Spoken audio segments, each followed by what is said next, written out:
नमस्कार, अभिनंदन, आदाब. Very good morning all of you. First of all, I just want to wish you all happy National Youth Day. राष्ट्रीय युवा दिवस की हार्दिक शुभकामनाएं. मैं आज बोलने जा रहा हूँ एक ऐसी महान शख्सियत के बारे में जो आध्यात्म, दर्शन और धर्म के पर्याय हैं, स्वामी विवेकानंद जी. तो 1893 में जब वो शिकागो जा रहे थे धर्म सभा में, तो वो जाने से पहले अपने गुरु परमहंस जी की पत्नी से आशीर्वाद लेने गए. माँ शारदा के पास वो आशीर्वाद लेने गए. जब वो माँ शारदा के पास आशीर्वाद लेने गए तो माँ शारदा ने कहा, आप एक दिन बाद आना, अगले दिन आना. जब वो अगले दिन गए, जैसे ही उन्होंने एंटर किया, जैसे ही उन्होंने प्रवेश किया घर के अंदर, तो माँ शारदा ने कहा, जो वो चाकू रखा है ना, वो मुझे देना. जैसे ही उन्होंने चाकू उठाया और उठाकर माँ शारदा को पकड़ाया, माता ने उन्हें बहुत आशीर्वाद दिया और वो उनकी महानता को पहचान गई. जैसा कि हम लोग जब भी चाकू उठाते तो हैंडल को अपने हाथ में रखते और नुकीला और धारदार हिस्सा दूसरे की तरफ कर उनको पकड़ाते, लेकिन स्वामी जी ने धारदार हिस्सा अपने हाथ में लिया और हैंडल माँ को पकड़ाया और माता जी ने उन्हें बहुत आशीर्वाद दिया और उनकी महानता को पहचान गई वो. और उन्होंने ऐसा सिद्ध भी किया शिकागो की धर्म सभा में 1893 में. जैसे ही वो मंच पर बोले, धारा प्रवाह इंग्लिश में वो बोले और अपने भाषण खत्म होने से पहले तालियां बज उठी थी. और उस सभा के बाद पूरी दुनिया भारत को जान गई और स्वामी विवेकानंद को जान गई. वहाँ के जो लोग थे, वहाँ की जो मीडिया थी, उन्होंने उन्हें साइक्लोनिक हिंदू के नाम से विख्यात किया और बुलाया, और हमारे देश में उन्हें सन्यासी के नाम से जाना जाता है.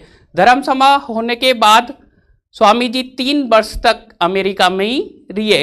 एक दिन वो भ्रमण के लिए अमेरिका में घूम रहे थे, अमेरिका का भ्रमण कर रहे थे. तो वो देख रहे थे कि कुछ लड़के नदी में तैरते हुए अंडों पर निशाना लगा रहे हैं, लेकिन उनका निशाना नहीं लग रहा. तो स्वामी जी ने ऐसा देखकर तुरंत उनसे बंदूक ली और वो भी अंडे पे निशाना लगाने लगे. उन्होंने ट्रिगर दबाया और निशाना बिल्कुल अचूक लगा और अंडे के ऊपर ही लगा. ऐसा उन्होंने 12 बार किया और 12 बार निशाना बिल्कुल अचूक लगा और अंडे के ऊपर ही लगा.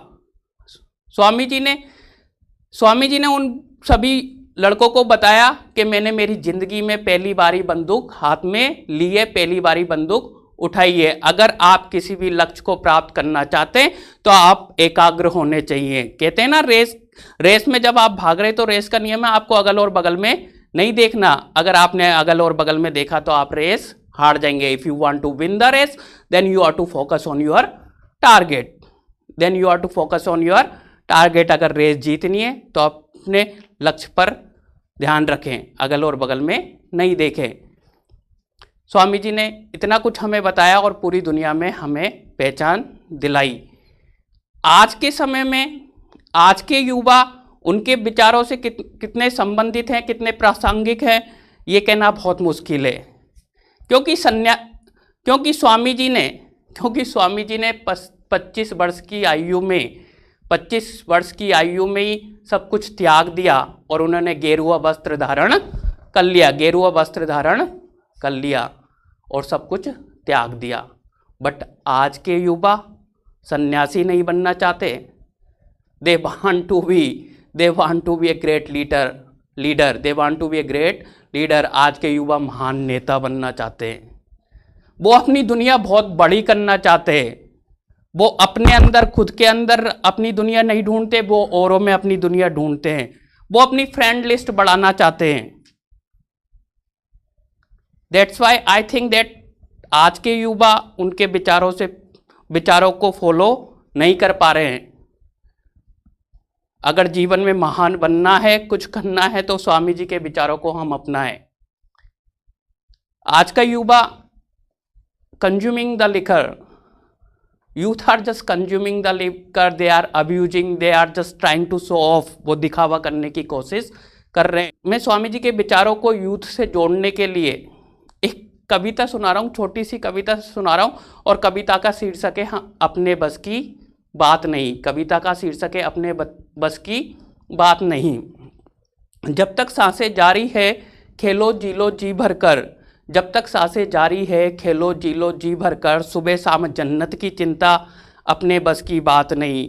हो सकता है पत्थर की पूजा ढोंग है, हो सकता है पत्थर की पूजा ढोंग है, फिर भी करने दे। कलयुग में साधु बन पाना अपने बस की बात नहीं। माता पिता की सेवा कर ले, माता पिता की सेवा कर ले, इतना बहुत हो जाएगा। ये जाति और मजहब की चिंता अपने बस की बात नहीं। यहाँ वस्त्र है काले, मन है काले, और आंखों पर काली पट्टी है।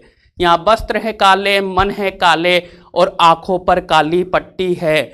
यहाँ सच को इंसाफ दिलाना अपने बस की बात नहीं। हो सामने वाला कैसा भी, हो सामने वाला कैसा भी, हम नमस्कार कर देते हैं।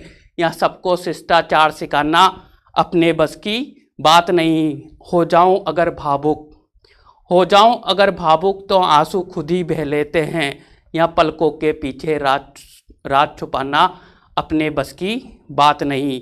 जंगल से तो वाकिफ थे, जंगल से तो वाकिफ थे कि जान का खतरा होता है, जंगल से तो वाकिफ थे जान का खतरा होता है।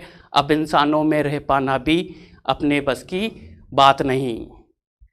अंत में मैं एक बार फिर बताना चाहूँगा, मेरा नाम विवेक है और मेरे बेटे का नाम आनंद है। कहीं ना कहीं हम विवेकानंद जी से प्रेरित हैं, इस वजह से ही हमारा नाम ये है। That's all, thank you.